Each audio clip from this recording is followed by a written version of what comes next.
Are you feeling stuck? I want to move through this energy with you by offering you a ritual that maybe will help you to get closure over certain situations or circumstances that you're still feeling stuck in and having a difficult time moving through or moving on from. And this ritual is about forgiveness, a sticky topic, but Spirit's been really impressing upon me that it's important for this season, for the collective, to be really intentional with releasing and letting go of feelings of anger, of resentment. What happens is that blame becomes resentment, it becomes anger, and it just festers inside of us. And I want to talk really briefly too about what forgiveness is not. Forgiveness is not reconciliation. It's not excusing behaviors that are hurtful, that are harmful, or have caused harm to you or to other people. What it is again, it's an intentional release from yourself, from inside of you, so that you can have peace and closure. So for this ritual, you will just need a few things.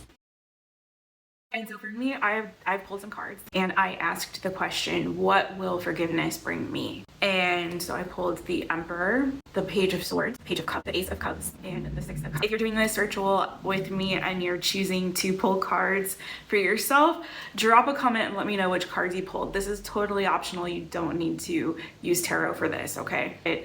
It's okay. But I will interpret for you what this brought for me.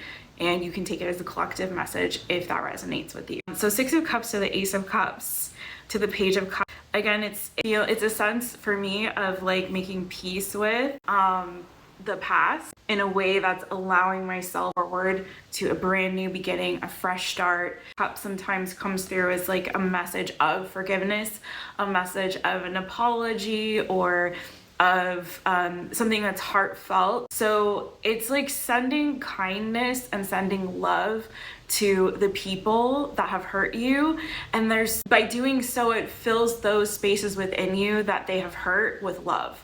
When you give love, you get it back. Love is a reciprocal energy. It ebbs and it flows, like it comes and it goes, you know what I mean?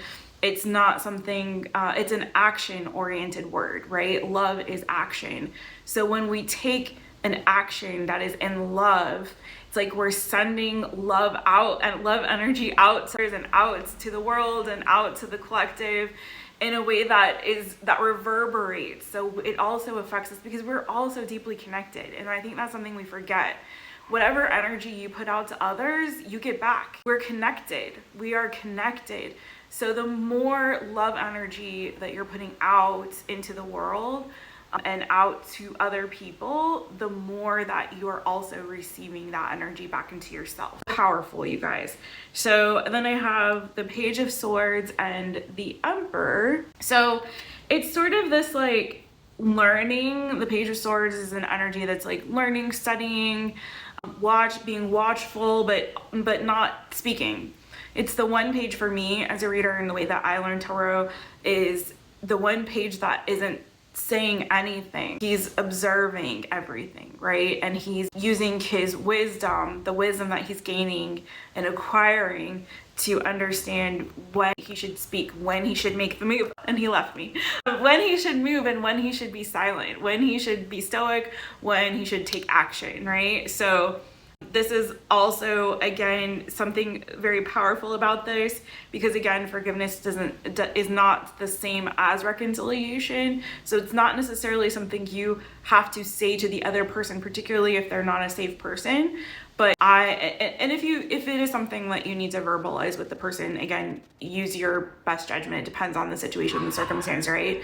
But I don't necessarily need to engage with this, but I'm doing something, I'm taking an action that's coming from my higher self that is going to, I know, cause and create change in the situation, in the collective, with this action that I'm taking. Then the Emperor. So you're going from pages, 2 pages to an Emperor energy.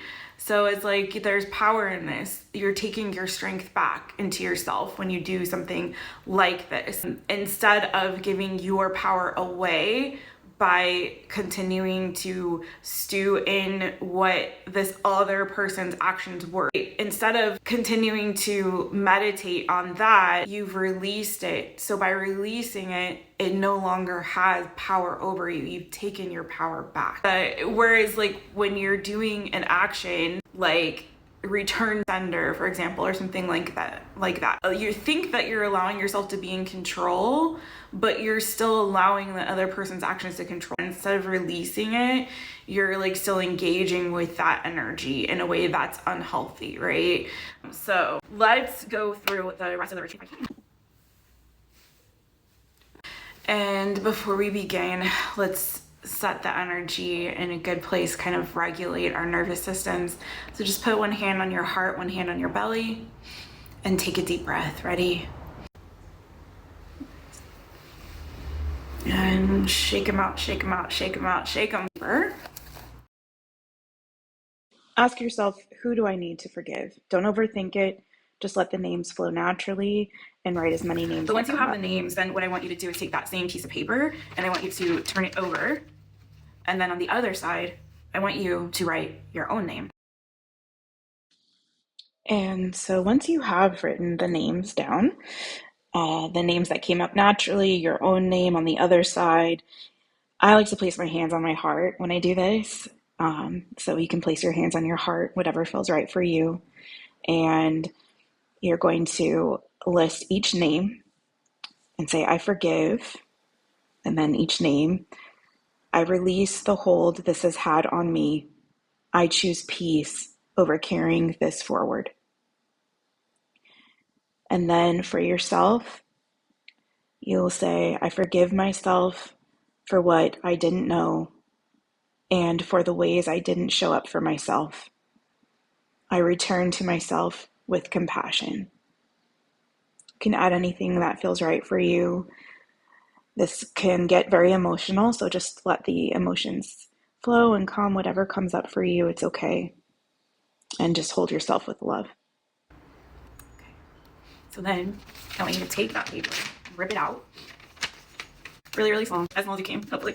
And now be really careful with this part, okay? Whichever vessel you're using for this is fire safe, okay? That's why I use candle jars. Do not use a vessel that is not fire safe, okay? Please be really careful and preferably do this outside. Light your paper.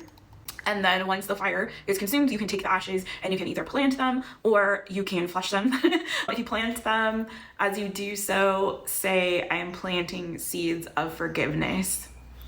And you can add on to that if you'd like I will say sometimes, like, I'm planting seeds of forgiveness and reaping a harvest of love, or reaping a harvest of peace, or I'm reaping a harvest of freedom. Again, fill in the blank of whatever you want to say there. If you flush it, when I flush things, I tend to say as part of my ritual, like, I release you in light and love, go in peace, may peace be with you and also with me. So you can say something like that too.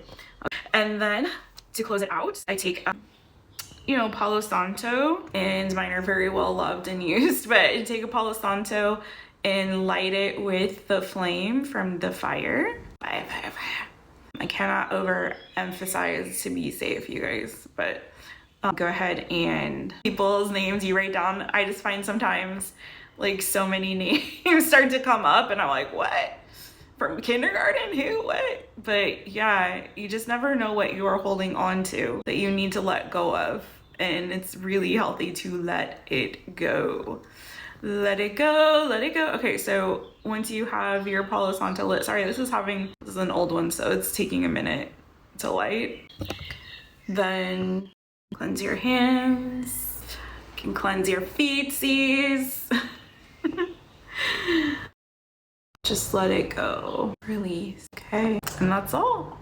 And you can let that Palo Santo. I'm gonna open this one up here. All right, get some circulation in. I'm sending you guys so much love, and may peace be with you.